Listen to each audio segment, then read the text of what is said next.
November 8th, 2016. Thank you. The Late Show's Stephen Colbert was hosting a live election night special, a seemingly dream gig for the comedian who believed he'd be documenting history, the dawning of a Hillary Clinton presidency. He began the show upbeat. You don't need to chant my name. America doesn't have dictators yet. Here you have a guy, a host, ready to tell a certain number of jokes that he expects are going to come out in the way he wants. And instead, the show starts to turn. Bill Carter is the author of The War for Late Night. So he's like in between. He doesn't know which way to go. Well, when Trump wins the state, it will turn bright orange. Colbert tried to keep the jokes coming as the race got closer and closer. This one is a nail biter and a passport grabber. Then, political experts gave Colbert some shocking news. Trump had taken the lead, winning 2 key states. The momentum shifts and his energy level drops. All the things about a woman being president, which was probably the theme of the night, has to be rejected and something else on the fly put in. Would you care for a cocktail? By the time that whiskey ended up on his desk, Here's to democracy. you knew that things were off the rails. Giovanni Russinello is a culture reporter for the New York Times. I think he was just so incredibly unprepared to greet a Donald Trump presidency. At some point, it stopped being funny for him. It did stop being funny. And got downright uncomfortable when Trump went from underdog to frontrunner.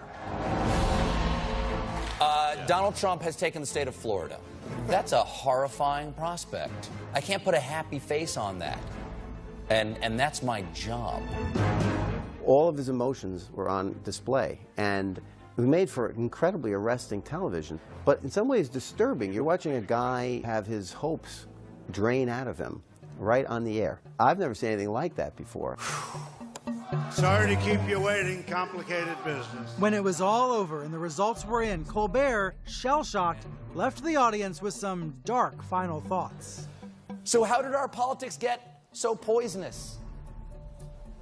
I think it's because we overdosed, especially this year. We drank too much of the poison. I think there was some sort of psychological change that came over Colbert.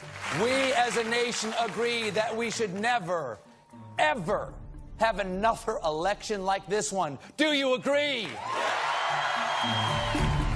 He became a different host after that. It's The Late Show with Stephen Colbert. Colbert's harsh attacks on Trump galvanized viewers, catapulting him and The Late Show to its biggest ratings victory in 2 decades. Welcome to The Late Show. I'm your host, Stephen Colbert. It took him months, maybe about a year, before he found his traction. And the question was, when he ditches the conservative pundit persona that he used throughout the Colbert Report, is he going to be able to consistently amuse people and be outrageous? You, Donald Trump, are a horrible, horrible human being. By February, Colbert edged out longtime rival Jimmy Fallon when he ripped apart Trump's first solo press conference. To be honest, I inherited a mess. No, you inherited a fortune. We elected a mess. Colbert never let up, growing more vocal and more vicious as time passed. I have the constitutional right to say that Donald Trump looks like a rotting haystack made of meat, but you cannot. Trump gave new life to all the late-night hosts. He's a human. What is wrong with this picture? Trump keeps creating the material. He's like a mine. He's producing raw material. He's just going to look them in the camera and say, ISIS, stop it. Have you ever seen anything like this in another presidency? There's never been anything like this in the presidency. Now, we've never had this many late-night people before, so we've never had teams of 10 or 12 comedy writers all writing jokes about the same guy all the time. We went into the weekend worrying about Kim Jong-un starting a war. We came out of it wondering if our president is cutting eye holes out of his bed sheets. How many late-night hosts are members of the resistance? Well, there's at least 2 overtly. Colbert and Seth Meyers are, to me, they're like the voices of the resistance. Basically, their whole shows are about Trump. I boldly said on this show it was a stunt and he would never really run. Seth Meyers was equally stunned on election night. He offered a mea culpa on late night the next day.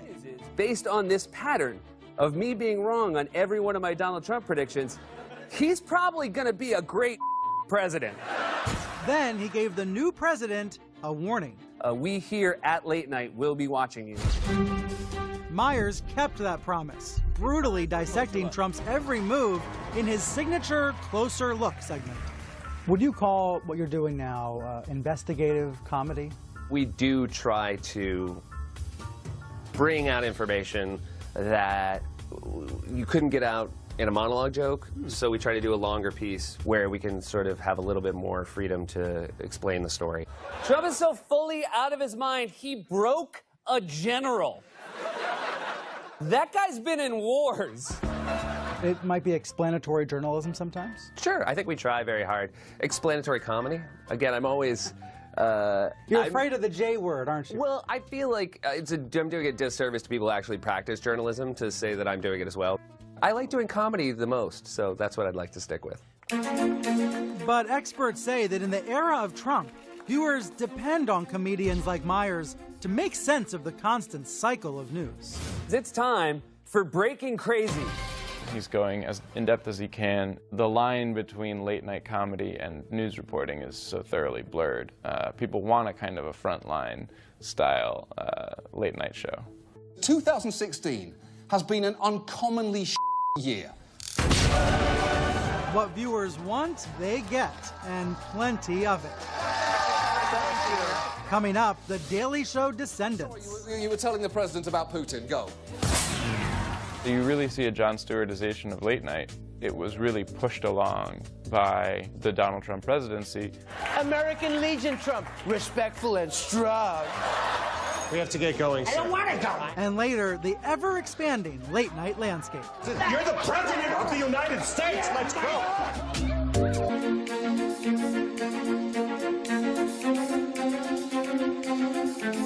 January 10th, 2017.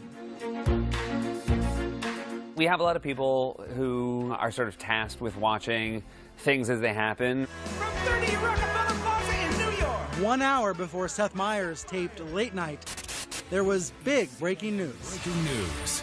Russian operatives claim to have compromising personal and financial information about Mr. Trump. That night, Kellyanne Conway, Trump's incoming White House counselor, was scheduled to appear on his show. I had the CNN printout of that story. I made sure I understood the details of it, because obviously it wasn't my expertise. He started things out light. He is my president. Good for you.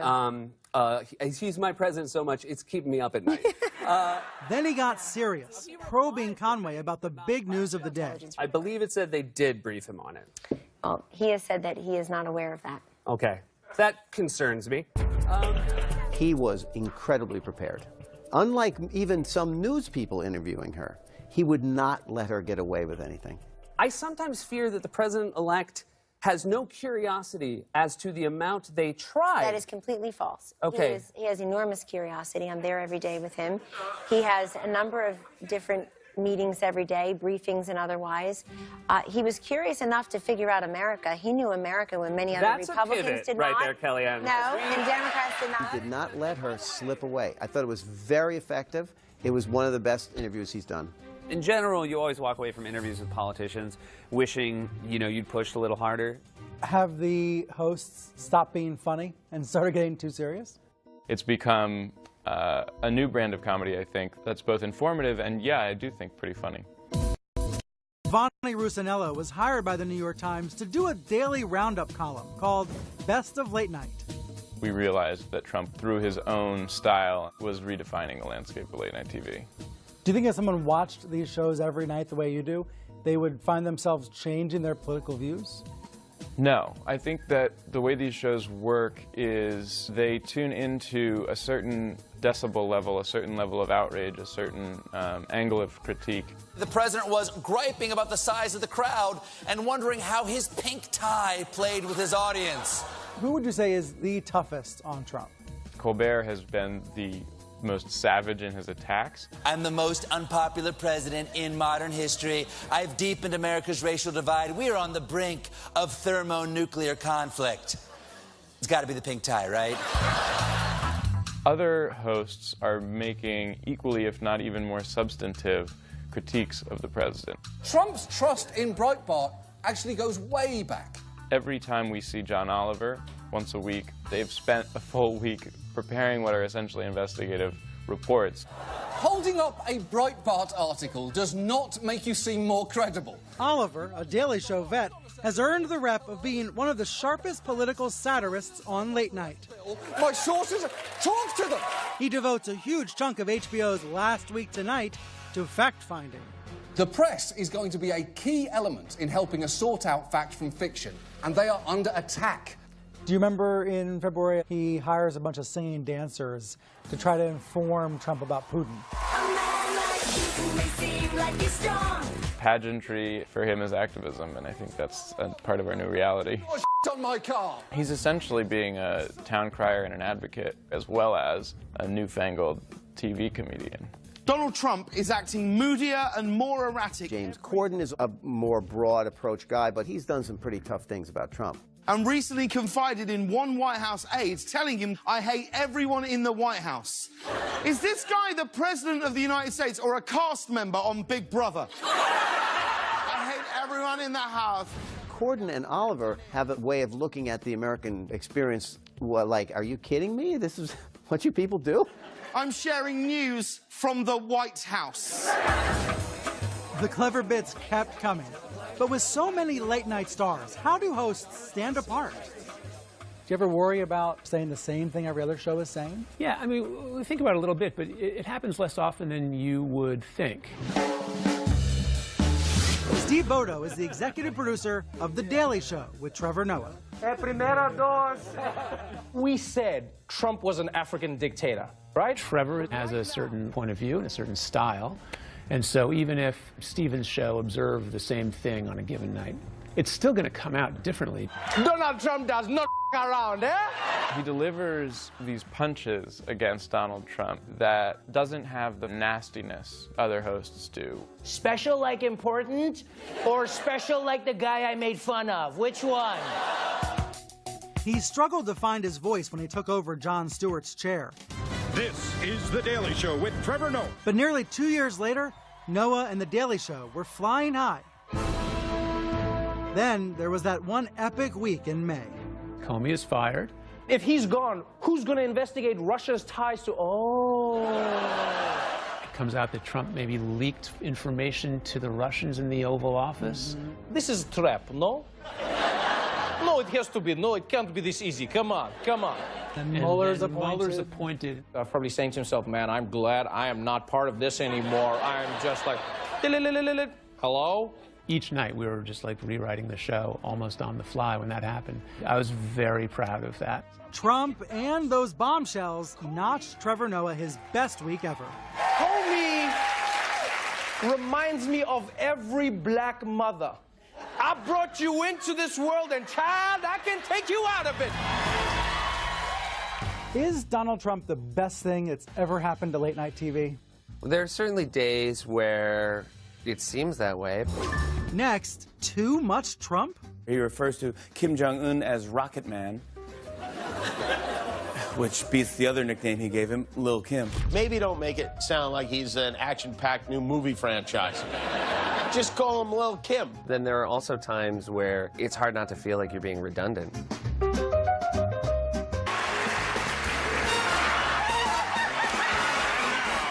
and gentlemen, here's Johnny.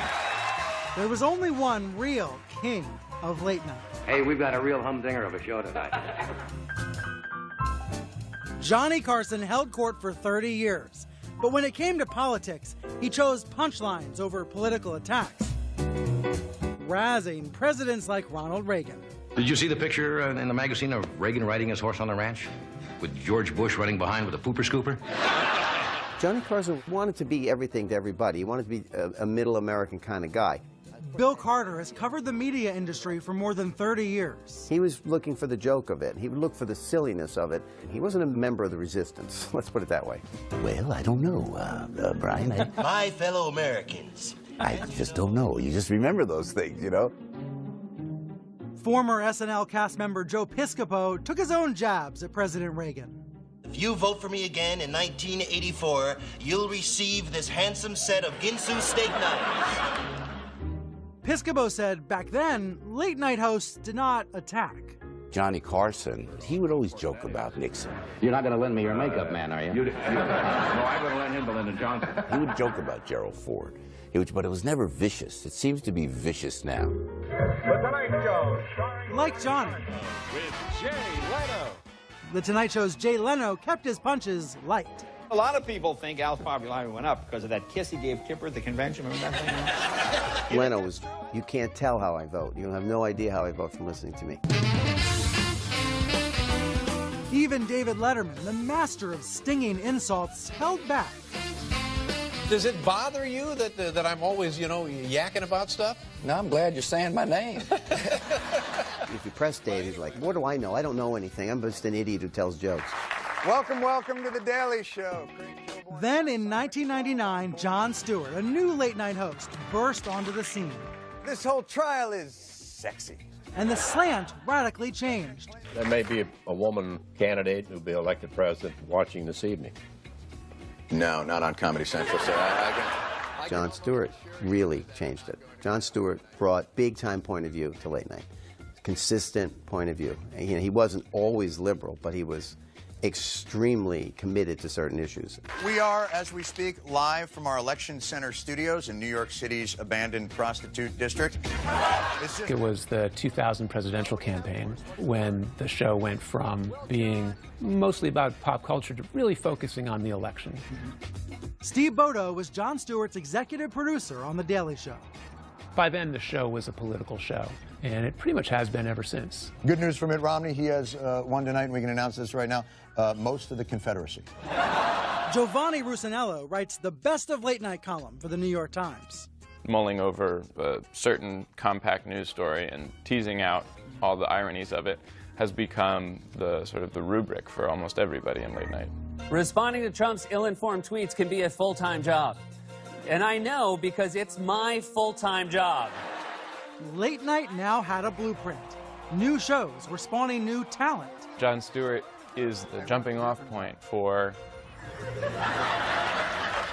Stephen Colbert. Mr. Trevor Noah. Trevor, thanks for joining us. Trevor Noah. Welcome to The Daily Show! And John Oliver.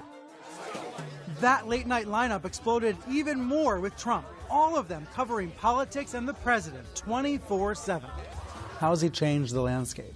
Just crazily changed. And basically, you just learn more about Trump now. So it's really not topical humor, it's Trump humor. Are there nights where it just feels like too much Trump, or it's overkill? Yeah, I think that there are most nights where it feels that way. Kim Jong-un as Rocket Man. Kim Jong-un Rocket Man. Kim Jong-un as Rocket Man. That's not a diss. That's a cool nickname. With so much Trump news, Which beats the other nickname he gave him, Lil hosts Kim. have no choice but to riff I think he does that nickname thing. on the same material. The pace of the news is so much faster. Trevor Noah. What's going on, folks? Steve Bodo now runs The Daily Show with Trevor Noah, who took over for Jon Stewart as host in 2015. Tyrants are coming together to save each other. In a way, I admire you. They invited us in for a sneak peek behind the creative curtain of their show. And we watch a lot of video clips, we throw jokes around the room. I like that better. Then we take maybe an hour and a half to rewrite the show, tape it at 6:30 and get to go home. That's the normal way. It doesn't happen very much anymore. Thank you. In the age of Trump, shows are sometimes turned upside down. I now just got a piece of information in my ear that Scaramucci has just resigned. At the 11th hour. When's the last time you had to blow up the scripts? Yesterday, the mooch couldn't make it to day 11. The guy got fired before the job began. Being able to plan ahead has become virtually impossible. No, the president tweets again. You can't make this up. I'm loving every minute of it. 5 minutes after 9 o'clock with Piscopo in the morning on AM 970, The Answer live. Joe Piscopo doesn't mind the rapid pace of Trump news. It's a gift from heaven. It's a gift from God. Everybody's so upset. Oh, there's the vitriol, the hate, the divide. I am loving it. It's time for you. The former SNL comic now hosts a conservative radio talk show. I campaigned in Florida. I spoke at a Trump-Pence rally. I know Donald like 25 years, man, okay? As someone who voted for Trump, you don't get angry at the jokes, all the attacks from late-night comics the way that others do. No. Does it go too far? It does go too far. Does it go disrespectful of the office of the presidency of the United States? I think so. Let me read this presidential briefing. Yep, I got the president, I got the briefing right here. Next, how far is too far? Late night goes off the rails. You're the presidents, but you're turning into a real dictator.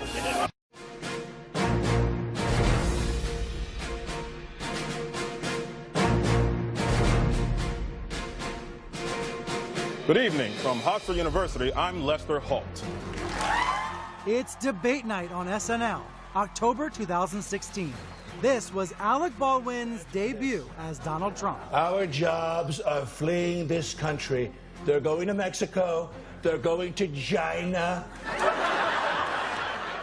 That'll stop that. If Hillary knew how, she would have done it already, period. End of story. I won the debate. I stayed calm, just like I promised, and it is over. Good night, Hofstra. Baldwin was winging it. Later, he told The Late Show's Stephen Colbert that the first time he tried out Trump was during his SNL dress rehearsal. It's totally a caricature. You just pick a few things. Like I'm sitting in the room, I'm going, left eyebrow up, right eyebrow down, shove your face out. You're trying to suck the chrome off the fender of a car. You're like, Mr. Trump, 2 more minutes. The thing about the blacks. As he sparred with Kate McKinnon's hilarious Hillary Clinton, viewers ate it up. This man is clearly unfit to be commander-in-chief. Wrong. He is a bully. Shut up. He started the birther movement. You did. After that night, Baldwin's rendition of Trump was forever cemented in America's psyche. And number 4.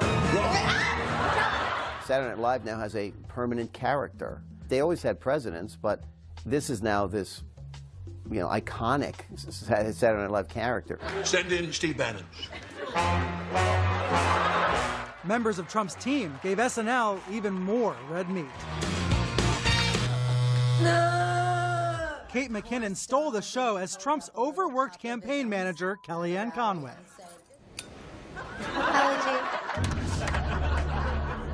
Do you want a drink?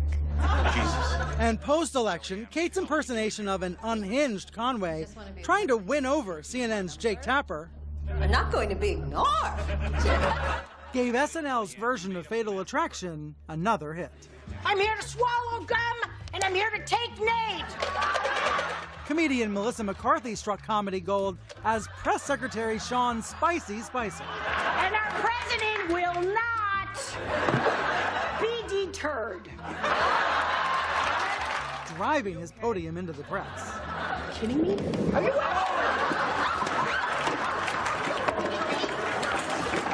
A lot of it is just funny, and again, all credit goes to Trump for that. He sets that up. Saturday Night Live. Trump gave SNL a record-shattering season. Come on over here to Daddy. And brought Baldwin back for another round. The President of the United States. SNL has historically always gone after presidents. Hey, hold on, Harry. Why so tense? Arguably, no one did a better Ronald Reagan than comic Joe Piscopo. I think Alec Baldwin is absolutely brilliant. Folks get upset when they see Alec Baldwin portray Donald Trump, but you know what I learned, man? You don't cut funny. And if it's funny, it's gonna hurt, but you gotta have a sense of humor about it. So Trump should embrace these caricatures. Absolutely. Donald Trump should invite Alec Baldwin to the White House. But so far, Trump's not laughing. After Baldwin's debut, the president hate-tweeted his disdain. Just tried watching SNL. Unwatchable, totally biased, not funny, and the Baldwin impersonation just can't get any worse. Sad. I do miss my old life. We all do, sir. As the Trump jokes escalated, the president's distaste for late night intensified. You attract more skinheads than free Rogaine. In May, The Late Show's Stephen Colbert found himself in hot water when he blasted Trump in an over-the-top, profanity-laden meltdown. The only thing your mouth is good for is being Vladimir Putin's holster. His tirade sparked a firestorm in the press and fueled a hashtag #FireColbert campaign on Twitter. Trump did not respond right away. Trump was obviously restrained for about the first 6 months of his presidency. But days after the attack, the president surfaced, condemning Colbert in a Time magazine interview, saying, quote, "You see a no-talent guy like Colbert? There's nothing funny about what he says." He was probably watching these shows and probably feeling offended every night. At that moment, we realized that he couldn't take it anymore. The only thing smaller than your hands is your tax returns. Trump went on, slamming Colbert over his improved ratings. The guy was dying. By the way, they were going to take him off television. Then he started attacking me, and he started doing better. Colbert's response was, to say the least, effusive. The President of the United States has personally come after me and my show. And there's only one thing to say.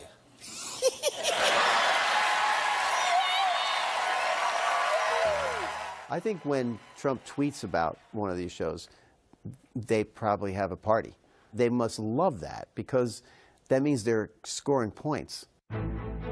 Months later, Trump took aim at late night again, tweeting, "Late night hosts are dealing with the Democrats for their very unfunny and repetitive material. Always anti-Trump. Should we get equal time?" It did not take long for a late night retort. Jimmy Kimmel tweeted, "Excellent point, Mr. President. You should quit that boring job. I'll let you have my show all to yourself." The Trump versus late night war rages on. So we put the baby in an ambulance. Coming up, crossing the line from satire to activism. If your baby is going to die, and it doesn't have to, it shouldn't matter how much money you make.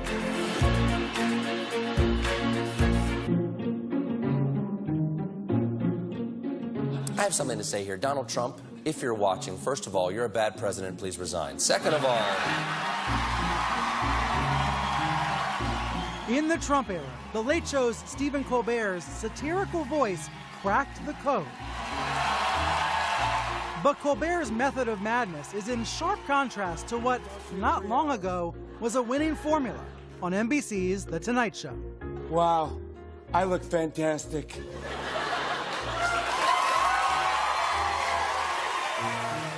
The thing about Jimmy is he does an impression of Trump, a very good impression of Trump. All right, Nee, we've got a big interview with Jimmy Fallon coming up. But let's be honest, Fallon's a lightweight. No way he deserves to interview me. The only one qualified to interview me is me. Bill Carter is the author of The Late Shift. He doesn't want to be in the mix of, this is my point of view, and, I'm pounding away at the president. He knows it's not his strength. He doesn't want to do it. I hope they're going to understand. Just months before the election, Jimmy Fallon was vilified for being too soft on Trump. His ratings suffered.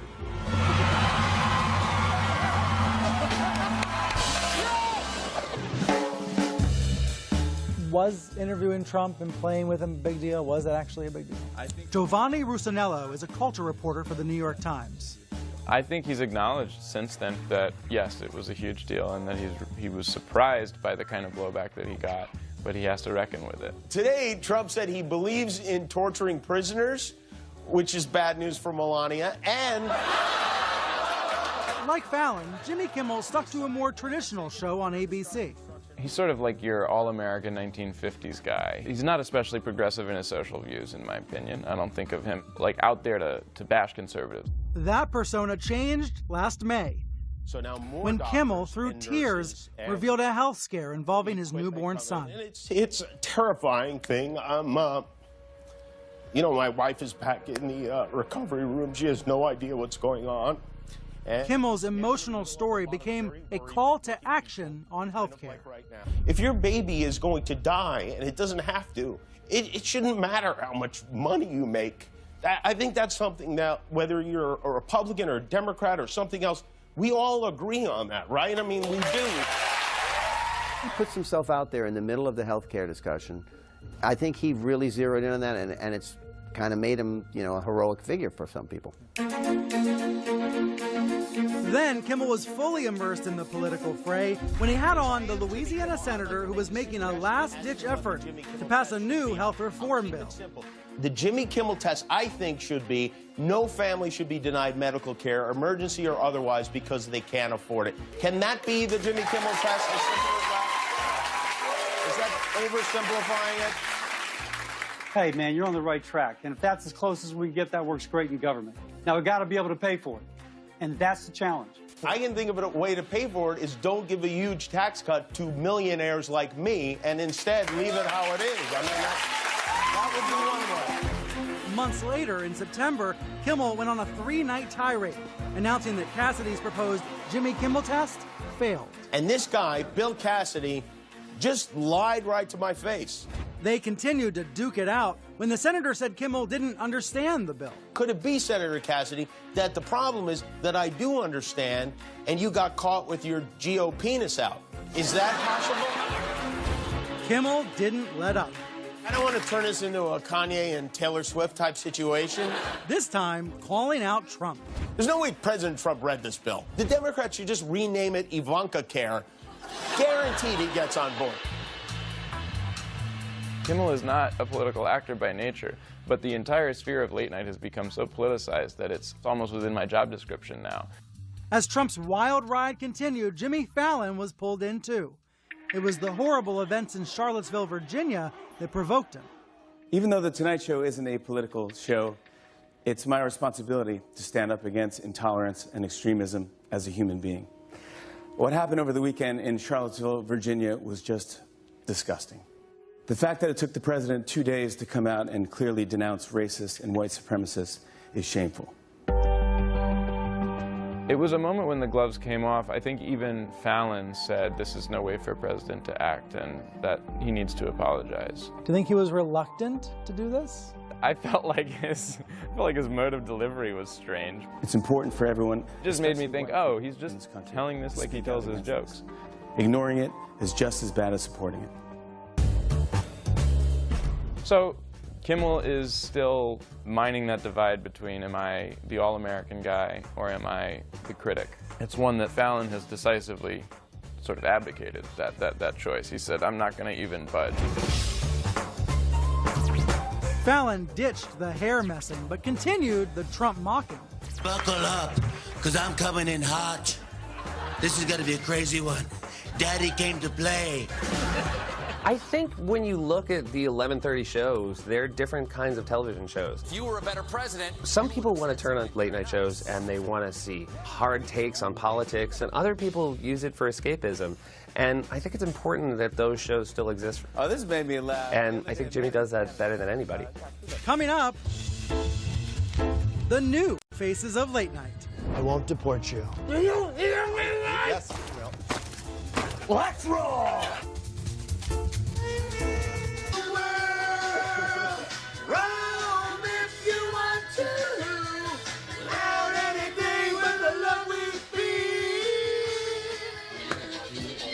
Ready? I hold my breath for a very long time. The ritual is a labor of love for comedian Anthony Atamanuik. He's transforming into President Trump.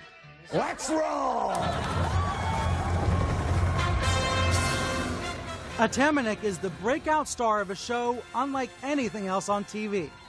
Comedy Central's The President Show imagines Donald Trump hosting his own late-night series. I turned the Oval Office into a classic late-night set. Anthony channels a darker version of Trump. Who is the person you hate? It is me. What did you figure out early on about playing him? He has a sort of like an animal thing with his jaw where he's like, he pushes his jaw forward and does this Mussolini sort of turn. Guess what? Anthony got his start in New York's improv clubs. We would never plagiarize Michelle Obama. Which is where he realized he did a pretty good Trump. You're performing at UCB, then you pitched this show to Comedy Central. Yeah. The pitch was Donald Trump is bored at the White House, but he always wanted his TV show. I think it's important to let the audience know who's being nice and who's being not nice. The President of the United States. The President Show was born. I'm the president. Can you believe it? Airing once a week. I went to your wedding to Marla. It looks like a real late-night talk show with celebrity guests and banter with Trump's sidekick, VP Mike Pence. You know what? Get out of here. No. Get him out. I don't want to talk to you either. Get him out of here. Sir. What we've tried to do is turn them into sort of a dark version of Abbott and Costello. Like art imitating life, others in Anthony's Trump administration have had short runs. Like Chief Strategist Steve Bannon. Who put that door in the doorway? You guys heard me in the front, though, right? What'd I say, John? And his infamous White House communications director. Thank you. I'm so good with it being short because I don't want to step out on stage in a concert stage and have people yelling out, do the mooch. Anthony Scaramucci. Played by Sex and the City actor Mario Cantone. Snap out of it. The real fun begins when POTUS leaves the studio for improvised sketches. This is really terrible. What are we, off-roading? There you go. Wonderful. That worked out great. In one popular segment, Anthony's Trump It's all changed. This is not like the old neighborhood at all.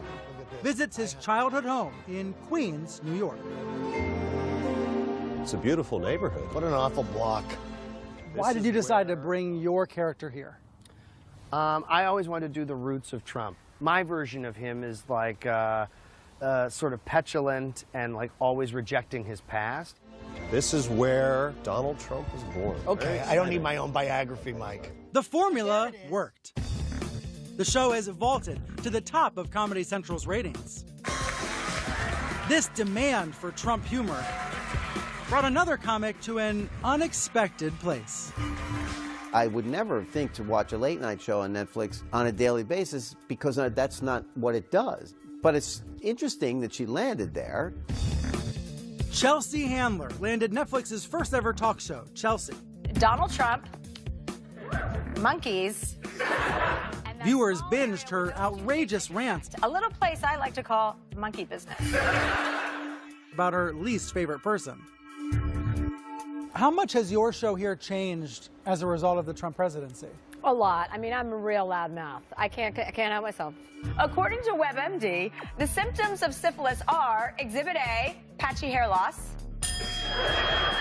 Exhibit B, visual problems and squinting. Would you say you're on a mission to take him down? I would like to see him brought down to the ground, preferably in handcuffs. I want him to be in prison. I think a lot of people want him to be in prison. Handler used her hour-long show to delve into divisive issues like DACA. These young people are the American dream. 91% of them are employed and 99% of them have no criminal record. That means they've never obstructed justice, colluded with Russia, defrauded people through a fake university, bragged about sexual assault, or pardoned a racist maniac. So, in the end, Handler chose politics over late night. After a rocky 2 seasons, don't you know when to stop filming? the comedian said she was ending her Netflix show to focus on activism. It's important to me to use my platform for good. A lot of people say, oh, I don't do politics. It's like, you don't have a choice now, okay? This is serious stuff, so we don't have a choice to opt out. Has Trump been good for the Chelsea Handlers of the world? I mean, in terms of comedy, like, oh, God, you must have so much material. Yeah, you can take the material. I don't want this kind of comedy. No. Same goes for Anthony Atamanuik. We're going to take people who are illegal immigrants and ship them to other countries. What do you think of that? No. What happens on the day President Trump's no longer president? I'll probably put some stones in my pocket and walk out into the ocean. No, I don't want to do them anymore. A lot of people are saying that Trump wants our foreign policy to be good cop, bad cop. I think it's more like good cop, insane president. There's no way anyone who comes after will ever take up as much ink on this show than we've already spilled on President Trump. That is going to be a fascinating thing to watch if it happens in 4 years or whenever.